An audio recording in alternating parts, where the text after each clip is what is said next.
सबसे मुश्किल वक्त ये होता है कि जब आपका एग्जाम बिल्कुल पास में हो और आपके पास बहुत सारा टॉपिक कवर करने के लिए हो या बहुत सारा सब्जेक्ट कवर करने के लिए हो, बट आपके पास टाइम कम हो. So in this video, I'm going to tell you some tips and tricks to cover as much syllabus as you can in less time. So do watch the full video. Most difficult part is कि when you know कि मेरे पास syllabus cover करने के लिए बहुत है, but time कम है, you get demotivated. So the first thing you need to remember is that yes, I can do it.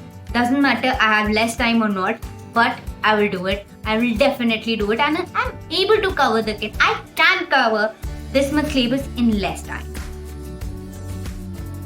After you're motivated, decide your study area, which means आप अपना room decide कर लीजिए कि मैं इस जगह पढ़ूंगा, इस रूम में पढ़ूंगा और सिर्फ इसी जगह में पढ़ूंगा और कहीं नहीं पढ़ूंगा. बिकॉज उससे क्या होगा, आपको पता चलेगा जब भी मैं उस एरिया में इंटर करूंगा या करूंगी वो मैं स्टडी जोन में चली जाऊंगी. So study area is the important key in this phase when you have less time but more to study. At this time when you have less time but more to study, understand what is important, which means कि अगर आपको एक topic लेके बैठ रहे हैं या फिर आपको एक सब्जेक्ट लेके बैठ रहे हैं, write down the important questions, or if you know the important question, understand its importance right now. Suppose if I study human anatomy, मुझे पता है कि abdomen has more weightage rather than legs. Okay, so I'll make or focus more on abdomen rather than legs. If you're studying for NEET, if I believe कि physics में laws of motion has more importance rather than waves. So depending upon what is important at this time, you need to understand and write down on a piece of paper what is important, what is not important. Now after you have decided what is important in a subject, now if you're studying for a topic in a subject, in a chapter, think about what is important in that chapter also. Then you will be able to concentrate more. Suppose if I have questions of abdomen कि मुझे abdomen में भी ये topic important है, जैसे hepatic lobules and all, तो मैं सिर्फ इसमें ज़्यादा फोकस करूँगी rather than wasting my time on other subject, other topics of that chapter. तो इस टाइम पे आपको ये रिमेम्बर करना है, रिमाइंड करना है कि कौन सा इम्पोर्टेंट टॉपिक है इस चैप्टर में और मैं उस पर ज्यादा फोकस करूंगी.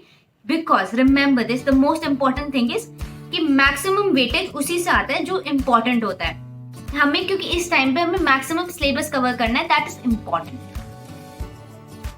When you're understanding an important topic, remember to translate in your easy language, that is your language. Suppose not a book language, suppose let's an example कि book में English में लिखा होता है, and if I like or prefer Hindi, or if you any language you prefer, try to translate in Hindi, and so that your mind will be recognizing that topic in your language. as हम हिंदी बोलने में इतनी problem नहीं होती है जितना हमें English बोलने में होती है, isn't it? क्योंकि हिंदी हमारी मातृभाषा है.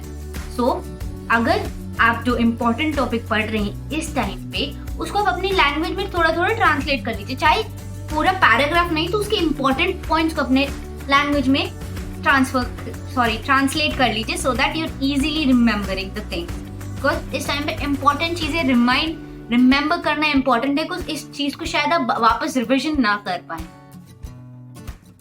After every 20 to 30 minutes of study, remember to take a break. Break लेते रहिएगा, बिकॉज हमारा ह्यूमन माइंड जो है एफिशिएंटली स्टडी करता है, पढ़ाई करता है ओनली फॉर 20 to 30 मिनट्स. उसके बाद उसका डिस्ट्रैक्शन ज्यादा वेटेज देने लगता है, तो उसके बीच में 5 से 10 मिनट का ब्रेक जरूर लेते रहिएगा, या फिर अपने आप में कुछ खाते रहिएगा. इंपॉर्टेंट है कुछ कार्बोहाइड्रेट्स हमारे ब्रेन को जरूर मिलने चाहिए इस वक्त. एट दिस टाइम अगर आपके पास कोई ऐसा फ्रेंड है जो उसी एग्जाम की तैयारी कर रहा है, जैसे अगर मैं MBBS के एग्जाम की तैयारी करती हूँ तो आई प्रेफर कि मैं अपने फ्रेंड के साथ करूँ. अगर आपके पास भी, आप जिस एग्जाम के लिए पढ़ रहे हैं, अगर आपके पास कोई फ्रेंड है तो try to study with him और हर. जैसे कि अगर आपने एक टॉपिक पढ़ा है तो उसको टीच करिए. इससे क्या होगा, active recall memory technique use करेंगे. आपका ब्रेन उस टॉपिक का पूरा समरी उस बंदे को समझा पाएगा, जिससे आपके लिए वो रिविजन की तरह वर्क करेगा. So you will be able to concentrate more and your mind will be able to remember more, so that you मतलब आपको एंड मोमेंट पे फिर से उसको रिविजन करने की जरूरत नहीं पड़ेगी. एंड इस टाइम पे आप एक चीज याद रखिएगा, जब भी आप पढ़ रहे हैं कोई भी टॉपिक किसी भी टेस्ट के लिए, तो आप ऐसे पढ़िए कि अगर कोई 5th या 6th ग्रेड का बच्चा अगर मेरे पास आए तो मैं उसको अच्छे से समझा सकूं, चाहे उस बच्चे को नॉलेज नहीं है उस बारे में, he is a layman in this thing, but आप इतना अच्छे से उस टॉपिक को जानते हो कि आप उस बच्चे को पढ़ा सकें। इसलिए मैं आपको ये जरूर फिर से मैं ये कहूंगी कि इस टाइम पे सिर्फ इम्पोर्टेंट टॉपिक्स पढ़िए और अच्छे से पढ़िए कि आप छोटे से बच्चे को वो टॉपिक समझा सकें जिसको उसके बारे में कुछ भी आइडिया नहीं है। इससे होगा क्या कि आप उस टॉपिक पे बहुत कॉन्फिडेंट हो जाएंगे and you will be able to feel like yes I can conquer it, yes I can score good in the exam. इस टाइम पे रिमेम्बर कि जो भी आप पढ़ रहे हैं बस एक बुक पे कॉन्सेंट्रेट करिए। डजंट मैटर कौन कोई क्या कह रहा है कि ये बुक इम्पोर्टेंट है, ये बुक इम्पोर्टेंट है, नहीं, जो आपको बुक पसंद है सिर्फ उसी पे ध्यान दीजिए, वो ही करिए। बिकॉज अभी इस टाइम पे हमें जो पसंद है वो करना चाहिए रादर देन थिंकिंग अबाउट कि वो क्या कह रहा है या वो क्या कह रहा है। आपको इस टाइम पे सिर्फ एक बुक कॉन्सेंट्रेट करनी है जो आपको पसंद है और सिर्फ उसी को पढ़िए। Don't think about anybody else. इससे क्या होगा, अगर आप बहुत सारी बुक्स लेके बैठेंगे उससे क्या होगा, एक ही टॉपिक को आप इतनी सारी बुक से पढ़ेंगे उससे आपका टाइम खराब होगा। आपके पास जो टाइम वैसे ही काम था और कम होता रहेगा बिकॉज एक ही टॉपिक को इतनी सारी बुक से पढ़ रहे, which is a waste of time right now. If possible, use mnemonics. Mnemonics is the key to remember large things in less time.